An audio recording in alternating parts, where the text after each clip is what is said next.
Okay, today we're going to get some takeaways from that imperfect thing that is the AP poll in week 2.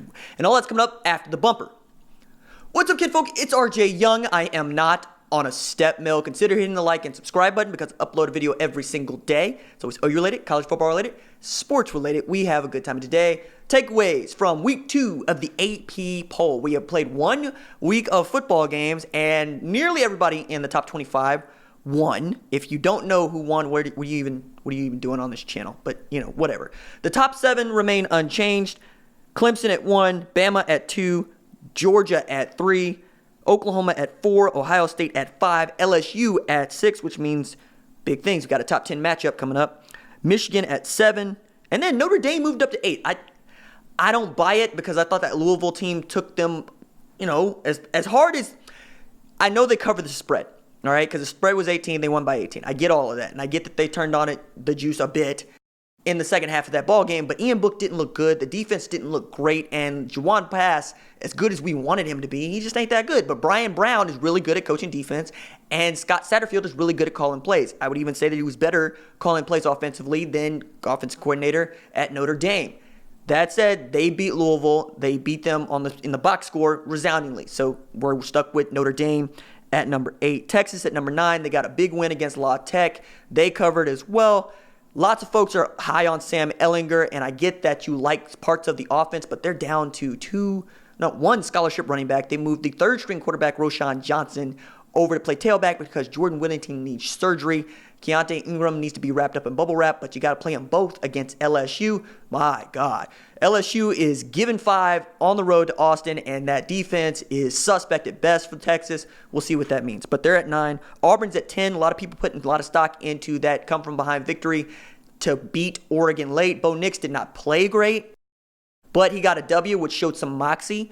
I picked Auburn to win. I didn't know it was going to be that ugly a win. I thought the defensive line for Auburn was going to do a bit more against that Oregon offensive line. Oregon offensive line is still very good.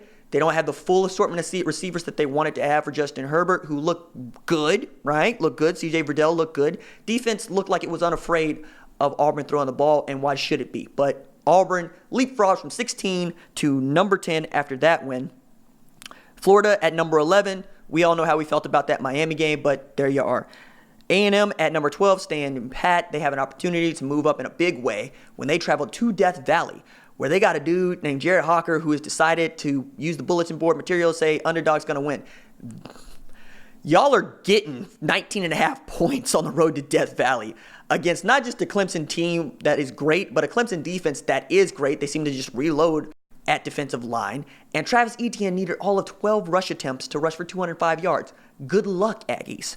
But at number 13, Utah, really high on Utah. Most people are high on Utah. I was high on Utah in July. I feel like I was first onto that wagon. Kyle Whittingham has built a stout defense. Zach Moss is an outstanding running back, and Tyler Huntley allows you to have your leader as your signal caller. I like that move. Number 14, Washington. Got a win over Eastern Washington. Jacob Eason looked good. The defense is always stout. A lot of folks are looking at Jimmy Lake going, be my head coach, just like they should be looking at Brian Brown out at Louisville going, be my head coach. But they're at 14. I'm okay with that. Penn State dropped 79 on the Idaho Vandals. They got vandalized. I still think that Penn State is suspect because they ain't played nobody. But, for at 15, we'll let it go. Oregon drops to 16 after the loss. It's a neutral site. It's in Arlington. I'm sure that there were more SEC fans there than there were Pac-12 fans. I think Mario Cristobal still has an opportunity. I still pick Utah to win that entire conference. But Oregon could very well come out of the Pac-12 North. We'll just have to wait and see. 17, Wisconsin beat South Florida like they stole something.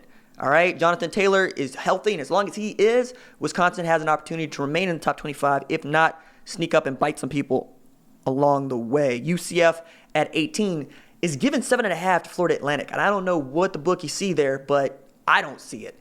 I think Central Florida is going to get its only test later on in the season and ain't going to be against Florida Atlantic. 19, Michigan State beat TU, but TU's defense actually was pretty stout against that offense. I know that the box score says negative 73 yards, and I've made jokes about Tulsa not being able to run the ball, even as they averaged 200 yards rushing a game last year. I think they'll get it right, but let's not kid ourselves. The Michigan State defense is stout. It was the best run defense in the country last year. It looks like it could do that again this year. If Lewerke gets it going as a quarterback, as much as we can say anything about Lewerke being a great quarterback, Michigan State could still be pretty good.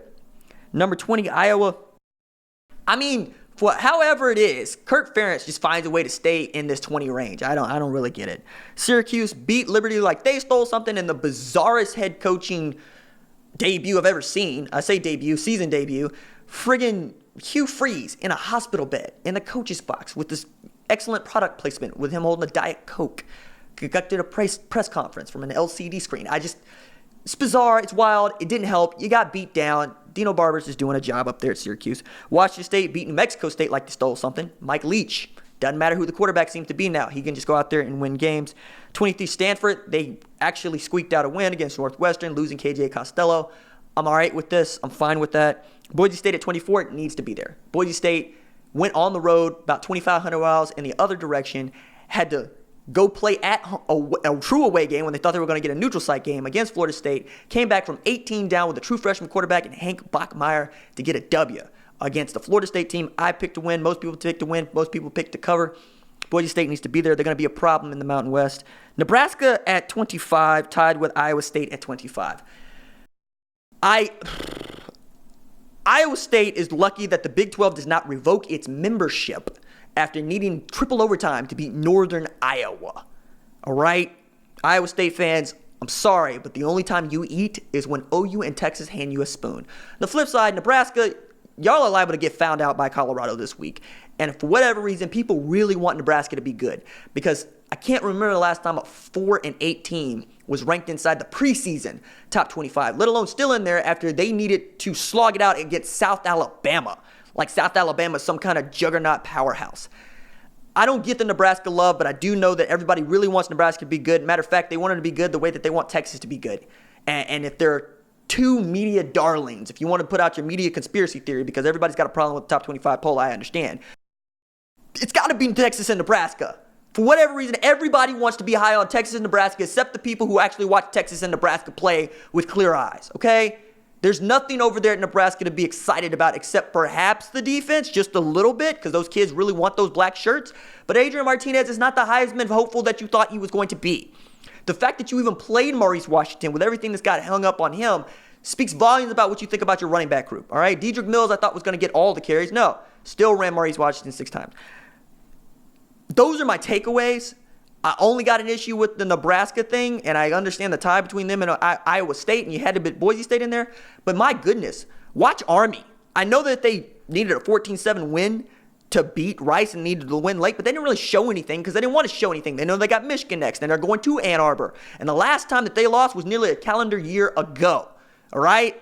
And you need overtime. Oklahoma needed overtime to beat Army. Michigan is running out a new offense that looks it could do some stuff. Right? It ain't by any means great. We'll see what Don Brown's defense is able to do. But goodness me, y'all. Oklahoma State. Both of those are really good candidates being top 25 ahead of Iowa State and Nebraska. And yet, here we are. All right, that's it for me. Deuces.